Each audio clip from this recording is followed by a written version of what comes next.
bummy today. You was bony and looking too funny today. I don't care, nigga still make change. Let's go. What's going on, everybody, and welcome back to another episode of the Chatting with Cheeze podcast. I'm your host, Fat Cheeze, and y'all already know the motto: no gimmicks, only the real. And this is episode 50. Yes, episode 50. We 50 episodes in, man. I appreciate y'all for tapping in with me each and every week. Y'all know what I need from y'all. Continue to smash that subscribe button. We are on our way to 300 subscribers. Also, do not forget to like and share the content when it drops, and also hit that like button on this video. And let's go ahead and jump right into it. So this weekend was very eventful, if I must say so myself.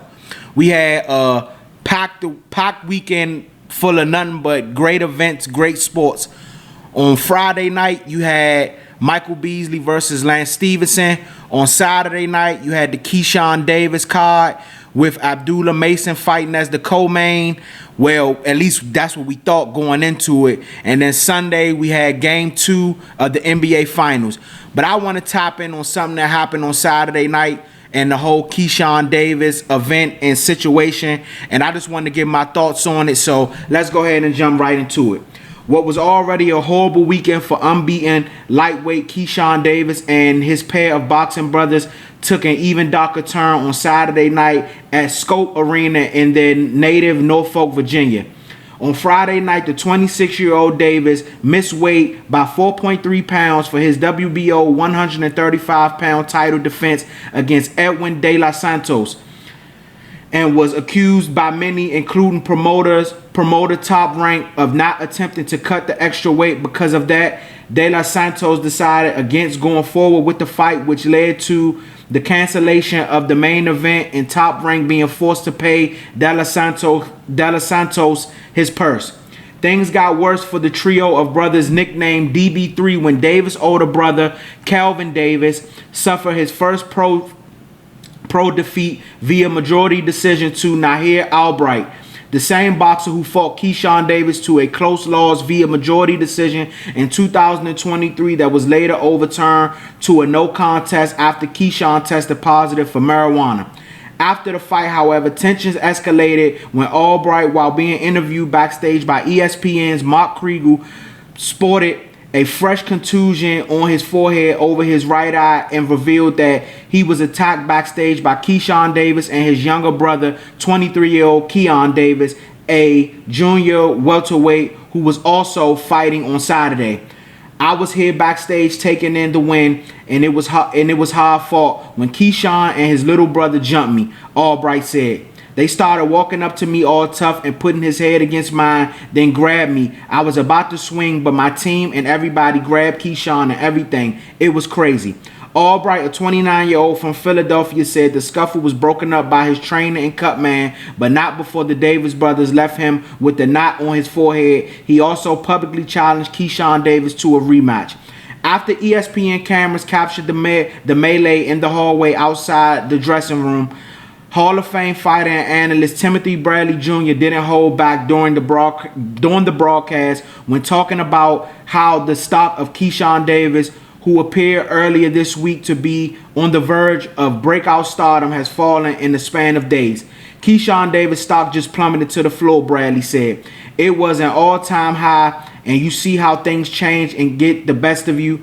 You see how when you don't control your anger, do you see what happens? This type of stuff right here. The stock just plummeted to the floor. I was a Davis brother fan. I was. So my thoughts on the whole situation on Saturday night with Keyshawn Davis. First, it started off Friday and then rolled over into Saturday. Friday, him being 4.3 pounds overweight. Things coming out saying that he didn't even attempt to try to cut the extra weight. And you know what's a cardinal sin in the boxing game if you a boxing fan. You never want to lose your belt on the scale. My thoughts on the situation, and the older that I get and the more I, weigh my options and just think about everything and just see stuff for what it is. We living in a world nowadays where common sense isn't as common as you would think. For this to be supposed to be the biggest weekend of your career, all eyes on you, Top Rank brought an event with you and your brothers in your hometown, to your hometown, and for things to go the way that they went, this is an embarrassment for Keyshawn Davis. I'm gonna be honest. This is an embarrassment for you. This is an embarrassment, even though they have nothing to do with it. They can't control what their fighter does. This is an embarrassment for Top Rank. This should be an embarrassment for those that represent you. You know, because for you to go out and not only not make weight, turn around after your brother suffers defeat, you jump the fighter that he just went against in the ring, you jump him in the hallway or wherever it happened at after the fight. You know, you allow Abdullah Mason to basically steal your spotlight, which was supposed to be all yours. You allow him to steal that from you, steal your moment and shine. And now there possibly could be a suspension or anything on the verge. You know, this is why I always say to these younger guys, and I'm not that older myself, but guys that I see, you know, have bright futures and stuff like that. This is why you need the right people around you. This is why you can't have a bunch of yes men around you telling you and filling your head up with things that you need to hear, because something like this should have never happened. It should have never happened.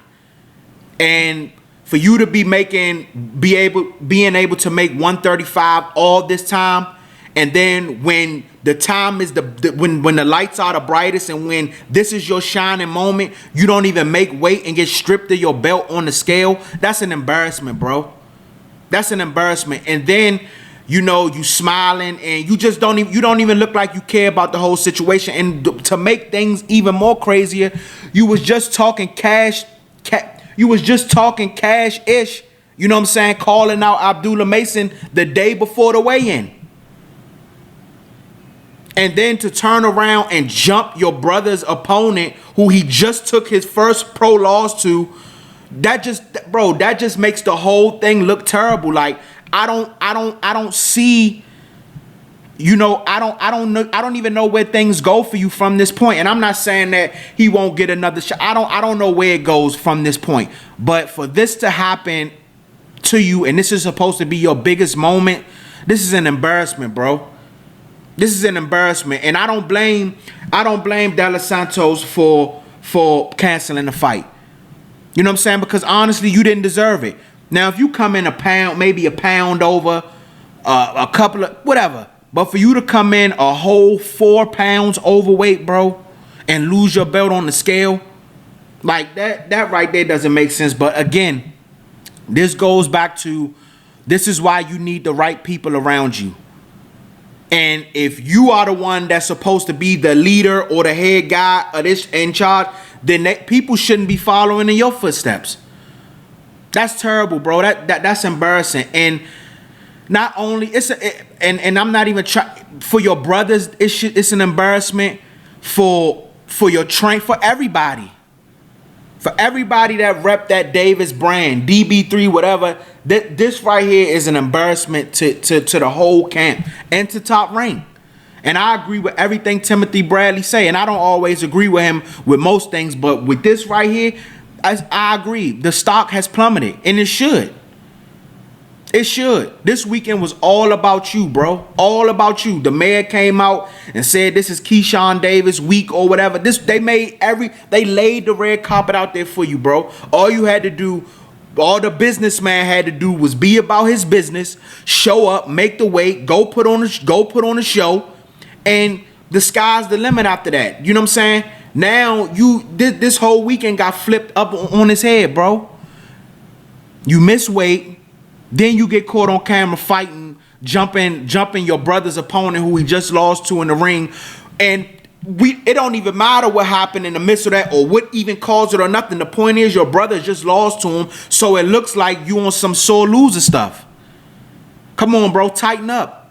You gotta tighten up, bro. I don't know if you need to change your circle or the people that you're around, but something is not right. There's no way if anybody really truly cared about you, they would even let you be in a position like that. And not only that, during the camera footage of you fighting in the hallway, you run back and there's an infant child. You have to get an infant child out of a stroller that's in the middle of all that. Like, come on, bro. Tighten up, man. I don't even want to dive too much deep into it, but you got to tighten up, bro. I don't know if you need to change your circle, the people that's around you, but I'm going to tell you, bro, a lot of boxing fans are definitely going to turn on you after this, bro. This is not a good look. It's not a good look at all. It's not a good look, bro. Tighten up, man. Maybe you need to remove some people out your circle, get better people in your circle that's going to tell you what you need to hear and not what you want to hear. But this right here is an embarrassment for you.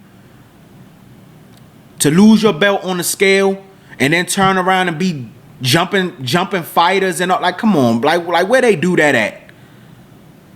Where they do that at? Who's gonna want to represent you after this when they feel like they can't even control you? You mad because your brother got whooped? He got whooped. He lost. It's boxing. It happens. It wasn't his night.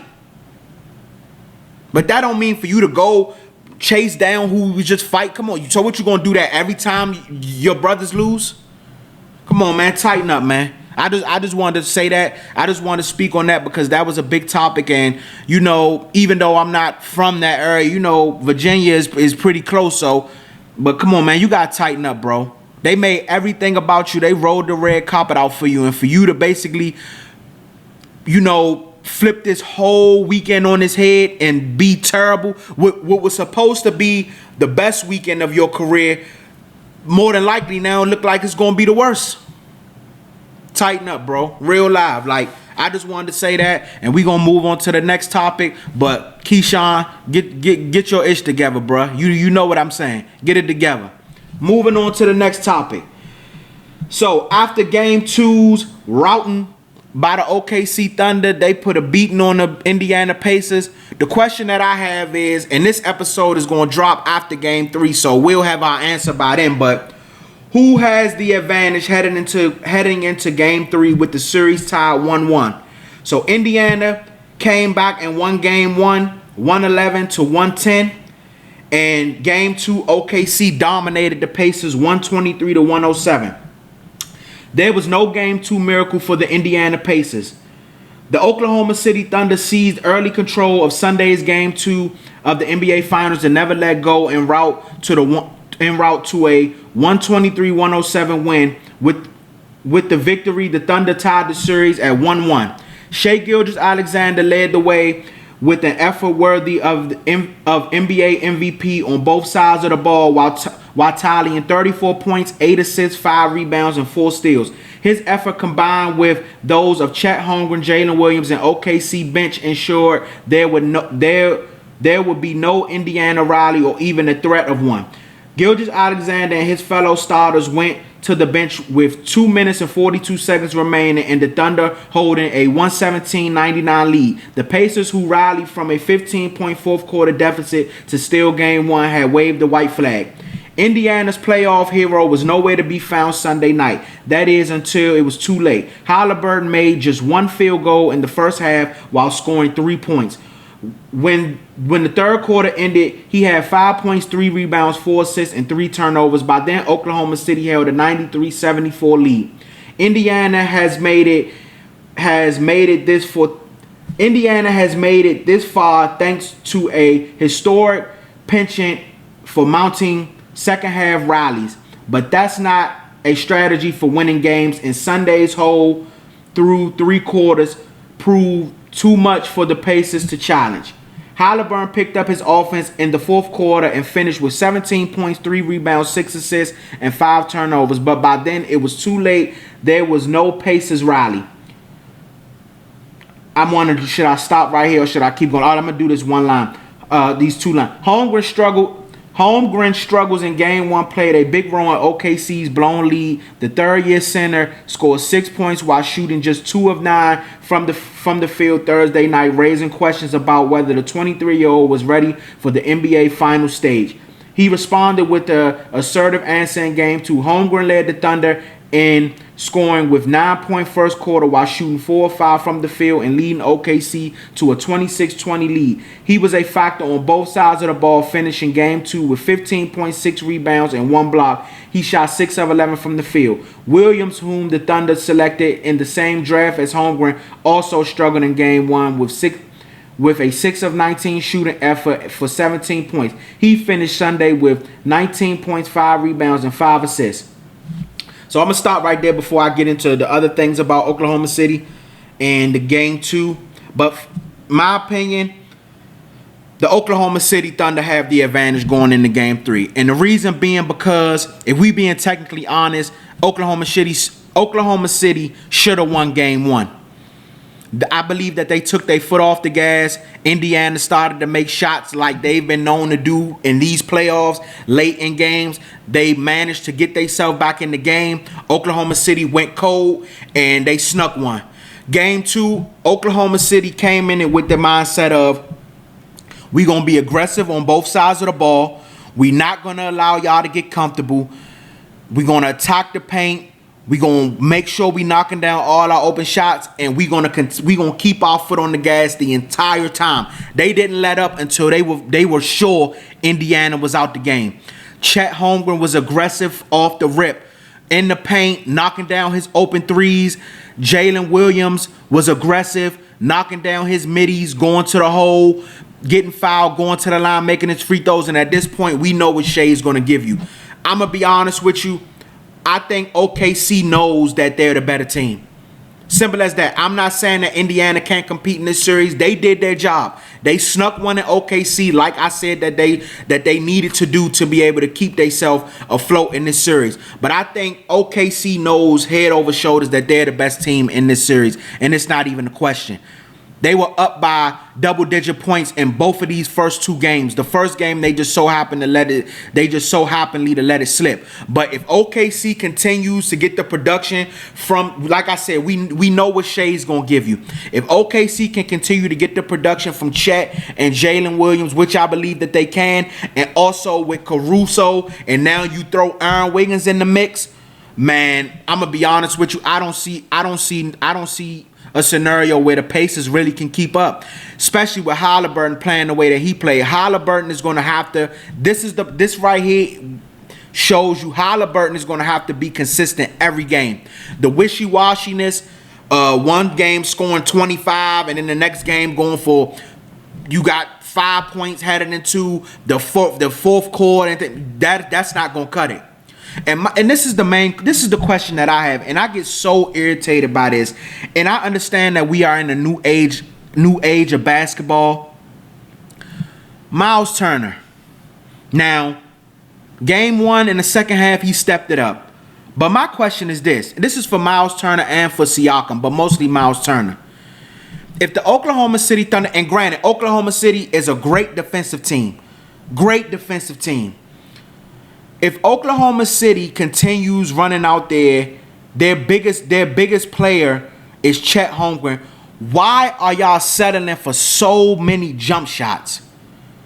Why are y'all not attacking Chet Holmgren? Why are y'all not attacking the paint? When Hartenstein is not out there, the biggest guy that they have on the floor is Chet Holmgren. Why are Miles Turner and Pascal Siakam settling for so many jump shots instead of getting on the block, trying to get fouled, back to the basket, trying to go and get a bucket in the inside? If the 3 is not falling, it's not falling. Let it go.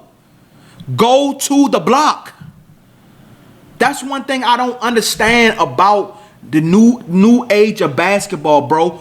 You have advantages right clearly in front of you, clear as day, and you refuse to take advantage of it. I don't get it. Okay, if they leaving you open out there for 3, fine, take a 3. But if it's not falling, it's not falling. Go to the bucket, go to the cup. Put your back to the basket and try to go get a bucket. At least bare minimum, try to get fouled.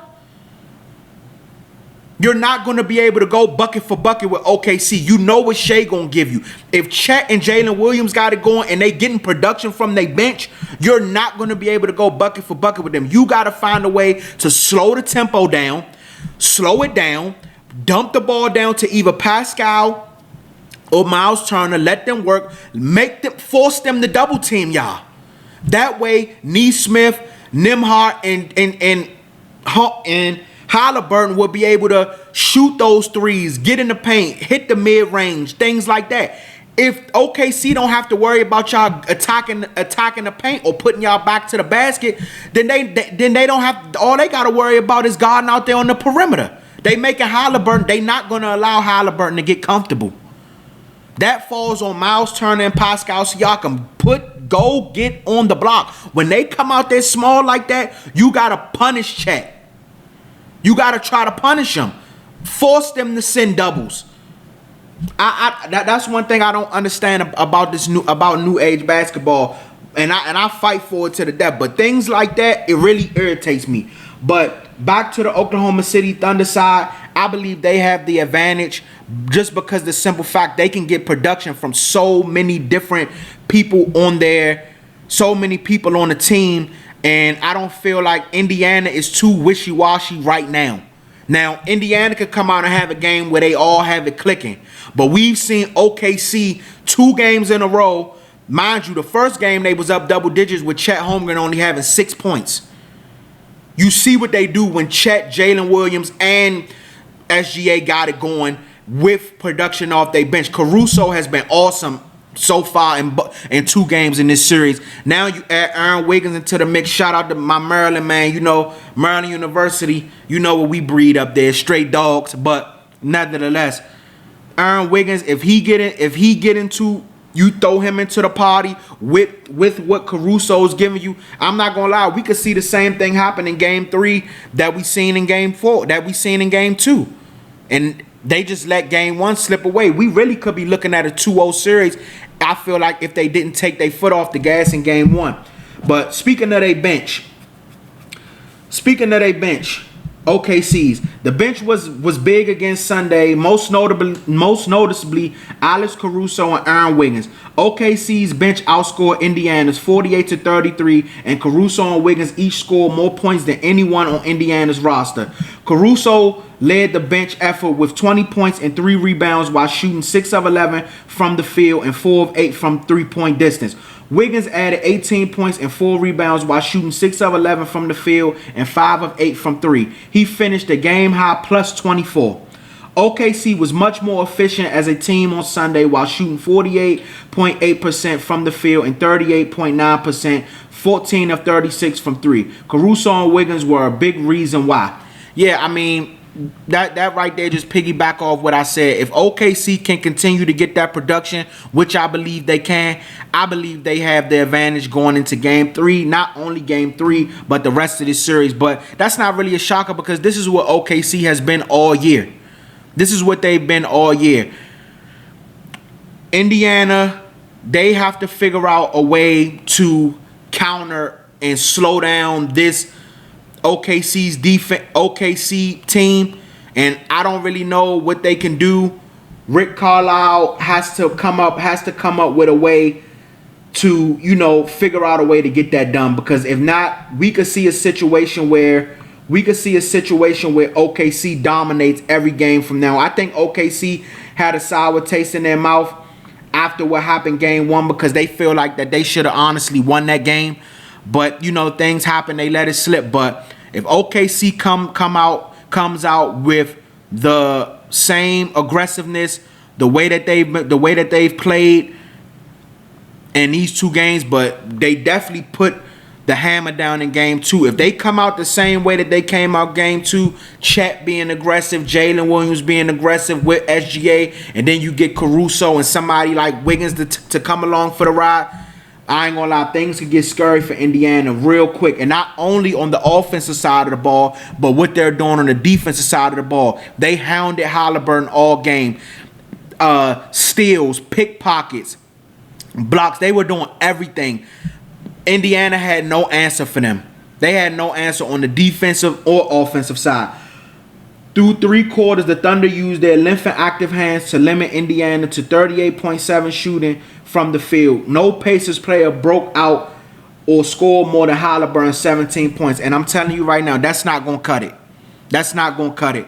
They need, like I said before the series started, you need Halliburton at least to give you 20 a night. You need at least 15 from Miles Turner, and you need at least 20 from Pascal Siakam. You need that big three to average those numbers, and then you allow Nembhard and Nate Smith and those other guys to, sprinkle put their little stuff on top, and that's how I feel. That right there to me gives Indiana the best shot. But if they come out the way that they did game 2 and OKC look the way that they look, I'm going to be honest with you, this thing can get real ugly real fast. But just speaking on right now, if I had to give the advantage of somebody going into game 3, I would give it to the Oklahoma City Thunder. Moving on to my next topic. So, like I said, this was an eventful weekend. Aaron Rodgers has officially signed to the Pittsburgh Steelers. I feel like everybody kind of seen it coming. The writing was on the wall. I know he was saying at first he wanted to go to Minnesota, whatever the case may be. Now it's official. The ink has dried. I think he was in mandatory mini camps today. Aaron Rodgers is a Pittsburgh Steeler. So the question I have is, what should the expectations be for the Steelers and Aaron Rodgers? So this is the things I got down. Aaron Rodgers is officially a member of the Pittsburgh Steelers. The team posted a photo of a smiling Rodgers signing his contract Saturday with the caption, "Done deal." The veteran quarterback signed a 1-year, $13.65 million deal after passing a physical at the team facility Saturday morning, sources told ESPN's Adam Schefter. The deal includes $10 million guaranteed and can be worth up to $19.5 million with incentives, sources added.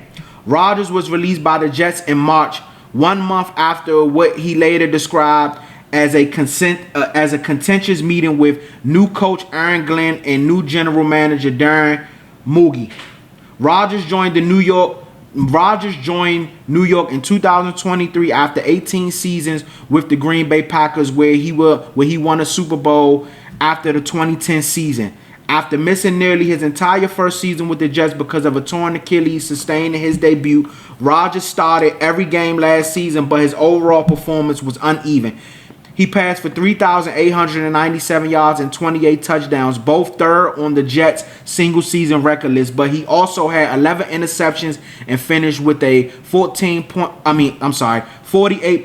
QBR, 25th out of 32 qualified passes in the NFL. In late March, Rodgers held a private throwing session in California with new Steelers wide receiver DK Metcalf, whom Pittsburgh acquired in a trade with the Seahawks on the eve of free agency. Last year, the Steelers finished 10-7 last season. Steelers finished 10-7 last season, second in the AFC North, but they lost in the wild card to the Baltimore Ravens. This loss extended their streak of losing playoff games to 6 in a row.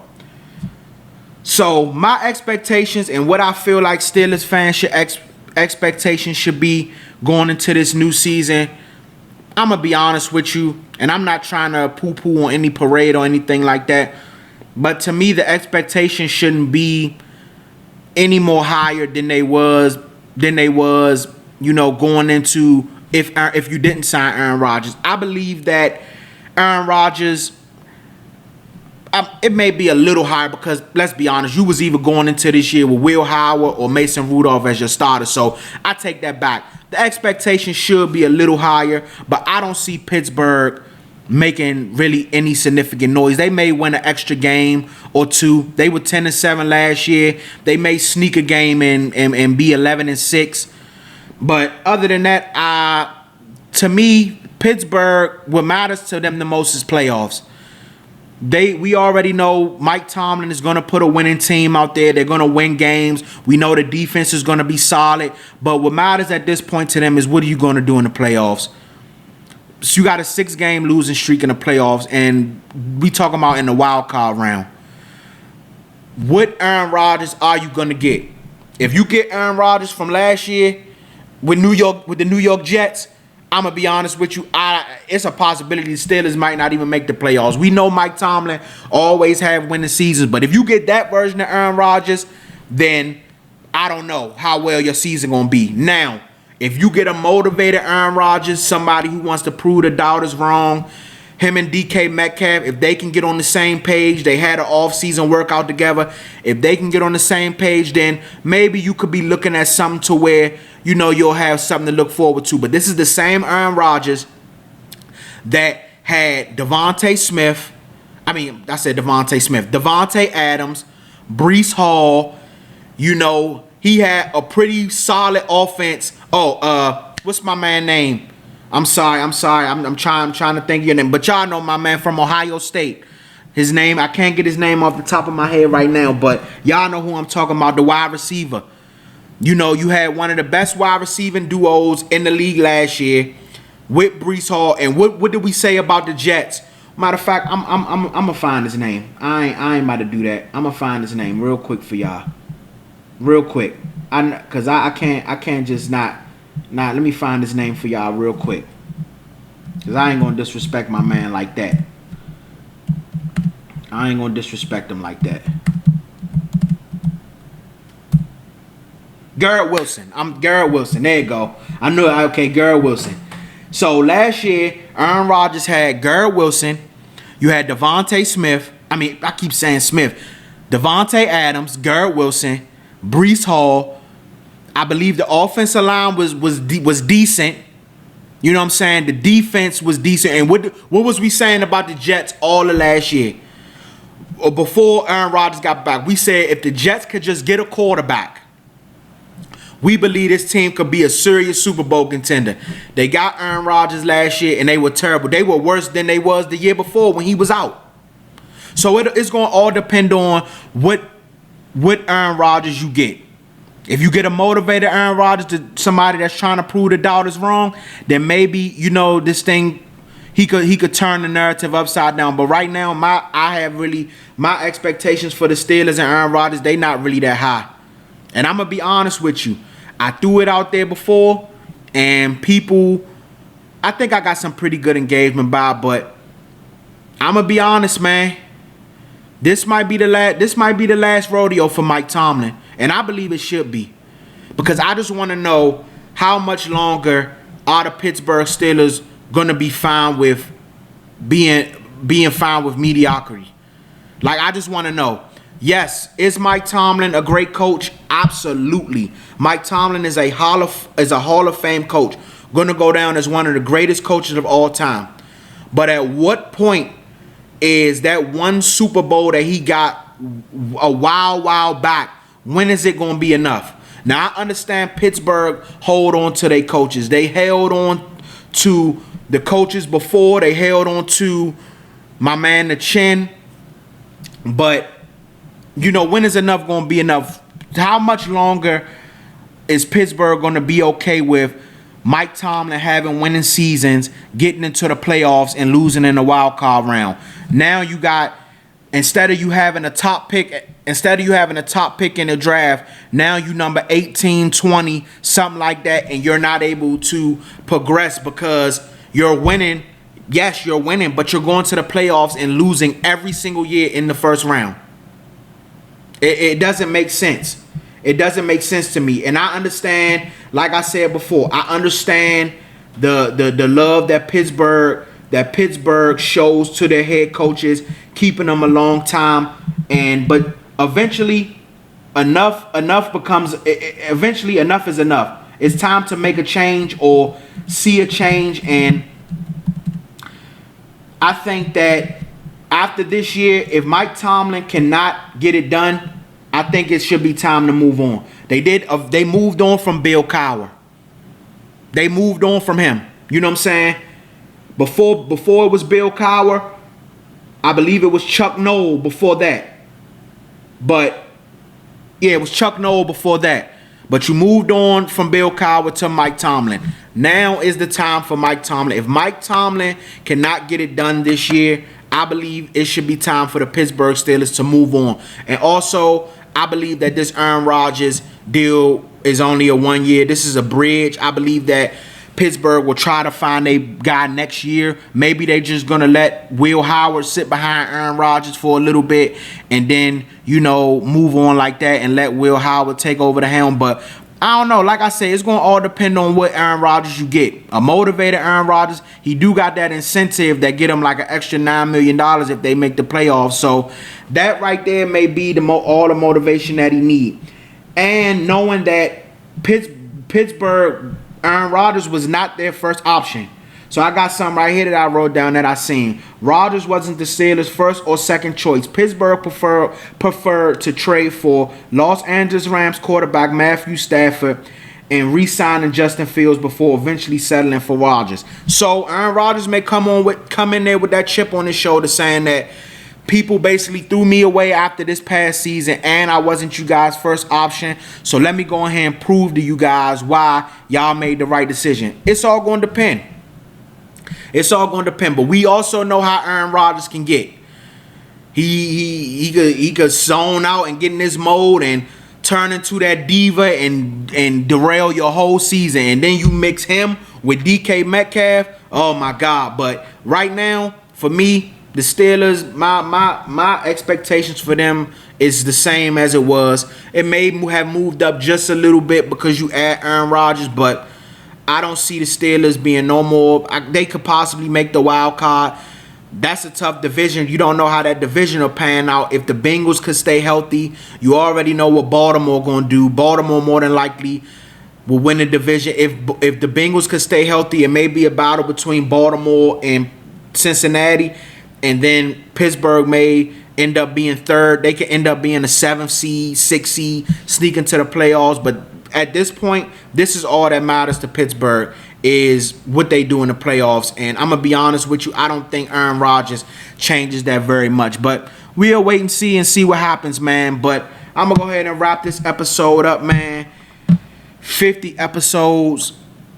I ain't going to lie to you, bro. I just want to say to everybody who tap in with me, tune in with me each and every week, man, I appreciate y'all from the bottom of my heart for locking in with me. This is something that I always wanted to do.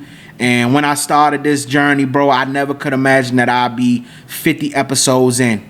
You know what I'm saying? I didn't even think I would make it to 10 episodes. I probably said that before, but I'm going to just keep reiterating it. I appreciate everybody who tap in with me each and every week. Give me their feedback. Those of y'all, whether it's negative or positive, bro, I appreciate it all. Just the engagement I like, because I'm actually doing something that I have a passion for and that I love doing. I enjoy sitting in front of this camera, talking to y'all every week, and just locking with me, bro. I promise it's just going to continue to grow and get better and better and better. This right here just the beginning. The first 50 is just the beginning. I still got plenty of work to do and a lot of things to get done and a lot of stuff that I want to do to build this channel up and make it be what I actually dreamed of and wanted to be. So 50 episodes, man. I appreciate everybody for tapping in with me. Do not forget to smash that subscribe button, like and share the content when it drops. Hit the like button on this video. Also, follow me on all social media platforms. I appreciate y'all, man, and I see y'all next time.